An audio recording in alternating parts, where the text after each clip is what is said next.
வாழ்க வளமுடன். சூப்பரான டேஸ்டியான இட்லி உப்புமா எப்படி செய்கிறதுன்னு சொல்லி பார்க்கலாம் வாங்க. நைட் வந்து ஒரு 7 இட்லி மிச்சமாகிடுச்சு. நான் அதை பொடி பண்ணி எங்கள் ஊர் ஸ்டைலில் இட்லி உப்புமா செஞ்சுருக்கேன். நீங்கள் இந்த மாதிரி ட்ரை பண்ணி பாருங்கள், ரொம்ப ரொம்ப நல்லாயிருக்கும். இட்லியை பொடிக்கும் போது வந்து சில பேர் வந்து தண்ணி தொட்டு தொட்டு பொடிப்பாங்க. அந்த மாதிரி பொடிக்காமல் நீங்கள் வர இது இட்லியே பிடிச்சி விட்டீங்க அப்படின்னா நல்லா பொடிஞ்சிக்கும். நல்லா கொஞ்சம் எஃபர்ட் மட்டும் போடணும். தண்ணி தொட்டு பிடிச்சோன்னா ஒரு மாதிரி சலசலப்பாயிரும். அதனால் நீங்கள் தண்ணியே தொடாமல் இந்த மாதிரி கையிலேயே வந்துட்டு நல்லா பிடிச்சி விட்டுருங்க.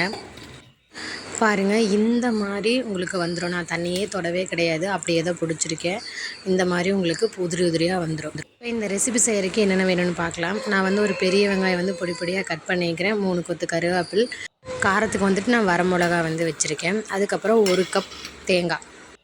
அப்புறம் தாளிப்பு கொடுக்கறதுக்கு கடுகு, உளுந்தம்பருப்பு, கடலைப்பருப்பு, எண்ணெய், உப்பு. இப்போ வந்து கடாய் காஞ்சிருச்சு. நான் வந்து ஒரு 3 டேபிள் ஸ்பூன் எண்ணெய் விட்டுருக்கேன். எண்ணெய் நல்லா காஞ்சதுமே வந்துட்டு கடுகு, உளுந்தம்பருப்பை ஃபஸ்ட்டு போட்டுக்கலாம்.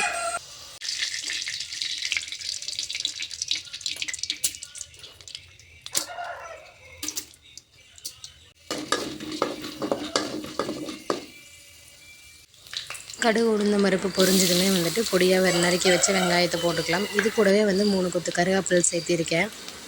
நல்லா எல்லாம் வதங்கினதுக்கப்புறம் கண்ணாடி பதம் வந்ததுக்கப்புறம் இது கூட கொஞ்சம் வரமிளகா ஆட் பண்ணிக்கலாம். உங்களுக்கு வேணும் நீங்கள் பச்சை மிளகா கூட ஆட் பண்ணிக்கலாம். இன்னும் டேஸ்ட்டு சூப்பராக வரும். என்கிட்ட இல்லை, அதனால் நான் வரமிளகா யூஸ் பண்ணியிருக்கேன்.